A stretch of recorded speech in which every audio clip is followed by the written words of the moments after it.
Well, it's our first really nice day of the year. February, mid-50s. This is what we refer to in New England as fake spring, because inevitably there will be more snowstorms between now and real spring. So I figured I'd show you guys what I settled on for the frame side traction bar brackets.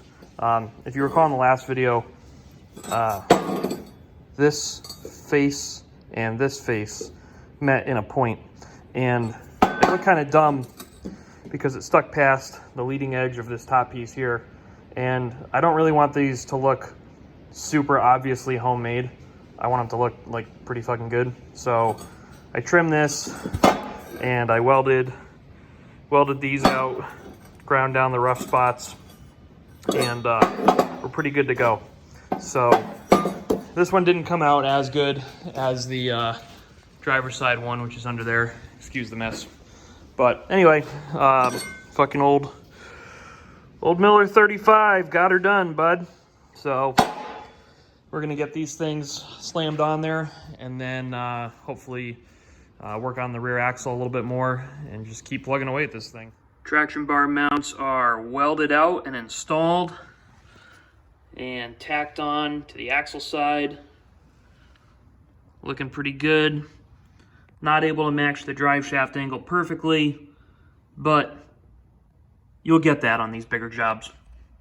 All right, so we're gonna keep tying up loose ends on this thing, and today what we're gonna try and do is box in around this hole that I cut to fit the battery, and then also that hole and that hole for the intercooler piping. So we're gonna start with the battery tray and go from there. I suck at sheet metal, so this might take a couple tries and it also might be kind of ugly, but we're gonna start with this 2x2 sheet of 22 gauge, which hopefully is thick enough that it doesn't suck to work with and thin enough that it's pliable for when we get around the intercooler pipes. So I'm gonna pull the battery and probably the battery tray out of the passenger side fender, start taking some measurements, and see just how bad we can hack this together. So this is the progress so far. It's not awful. I don't love it, but I don't know. That's what I got for now. So fast forward a little bit, and as you can see, we got ourselves boxed in and painted. Take a look under here. Still primed. I never painted under here. I got a couple little gaps, but for the most part, it's all right. It's gonna do what it needs to do, and that is keep dirt and debris out of the engine compartment as much as possible. This is what I came up with for the splash shields for the intercooler piping. So basically, it's a piece of exhaust pipe with some sheet metal welded to it, and see if we can get her up into position.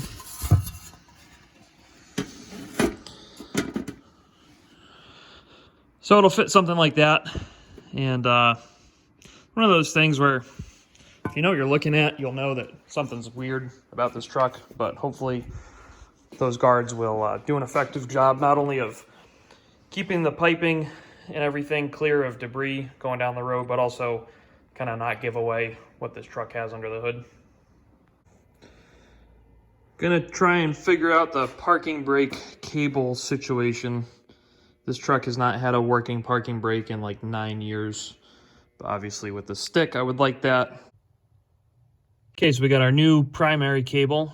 Ran up into the cab. Thanks to Devin for the help getting that done. And it just clips right in. And then it actually feeds on the back side of the fender. Let me pick it up down here.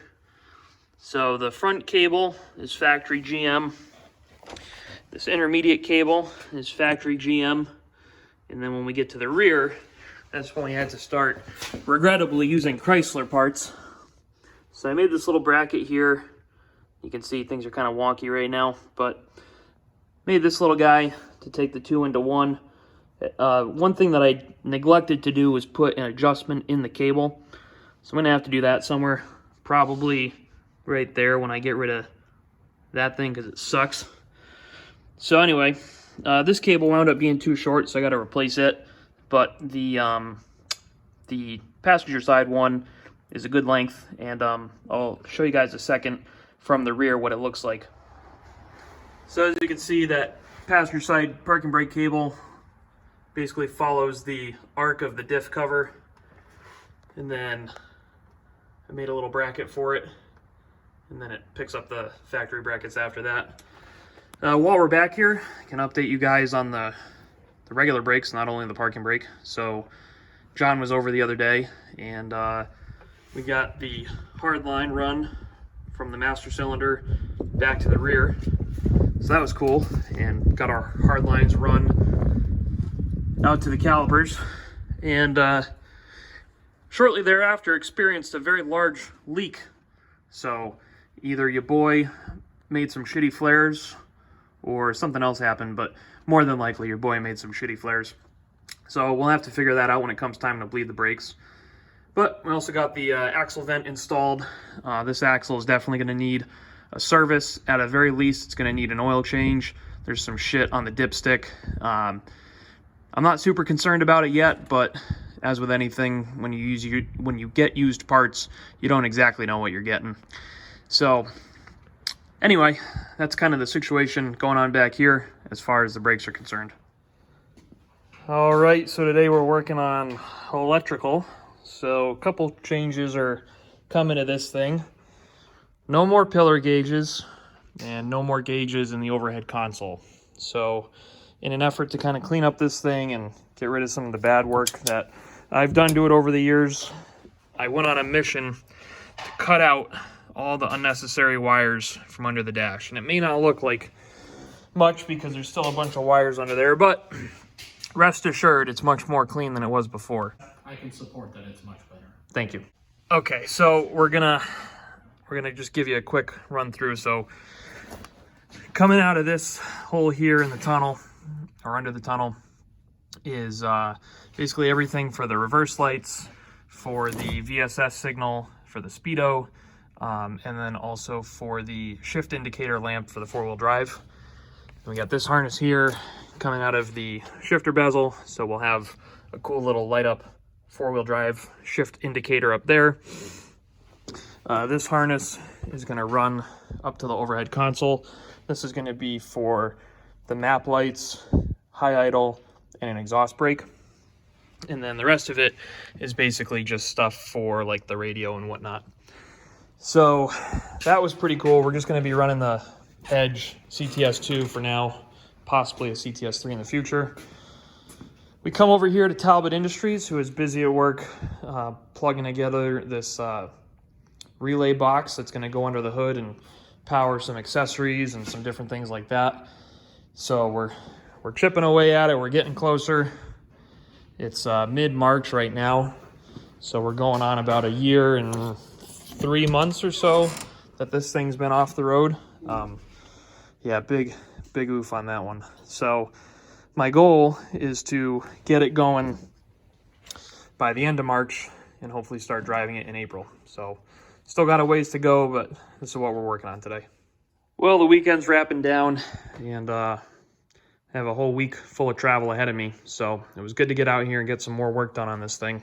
As you can probably tell, this video has taken place over a number of weeks, and that's just kind of the way it's been going lately. But anyway, got our cab wiring situation really in pretty good shape. So we have everything needed for the sub going on back there. Got everything tied together real nice coming out of the transfer case and the shifter bezel right there. And got everything tied up real nice where it feeds through the firewall. I'd like to run this harness for the DSP5 over and back so it kind of matches these ones, but I didn't get a chance to do that, and it's going to require getting into the engine side harness a little bit. Everything here is labeled, or it is labeled, but it's also grouped together as far as if it needs key on power, if it's a ground, or what have you. And then coming in here, we have a couple leads from some fuse taps that I added previously. And I think what we're going to wind up doing is running a fuse block for key on power inside so that these things don't have to constantly pass through the firewall all the time. And then some of them are just grounds, so we'll get a nice big ground going. And then these ones go to the computer. Up here we got the new switches installed in the overhead console. These are from Rocker Switch Pros. You can see the exhaust brake and the high idle, both of which utilize factory logic in the LBZ computer. So these came out pretty cool. They're going to be illuminated when they're engaged. So you flick it up and it'll illuminate. I also left the middle two blank just because inevitably this thing is going to get some additional switches down the road. Unfortunately, the toggles are going to stay in even though they're not hooked up to anything, just because I guess I'd rather have them there than a couple empty holes if the switches were removed. So all in all, not too bad. Still have some more work to do in here, obviously. I want to add a neutral safety switch as well. I think I'm going to bite the bullet, pull the doors, do the pins and bushings, as well as put on another set of doors that I have that are a little bit cleaner, and do a proper job installing the HD Kodiak handles this time. But that's where we're at for the time being. So really all that's left is finish up what's going on in here, finish up this wiring, put the clutch master cylinder back in it, attempt to bleed the clutch. If all that goes according to plan, then I can put oil in the transfer case, service the rear end, bolt the seat into it, and see what she does. So sorry it's been a little bit since the last video was going, but I didn't want to throw up a shitty video just for the sake of throwing up a shitty video. So instead, you guys got to wait for a shitty video. We'll catch you in the next one.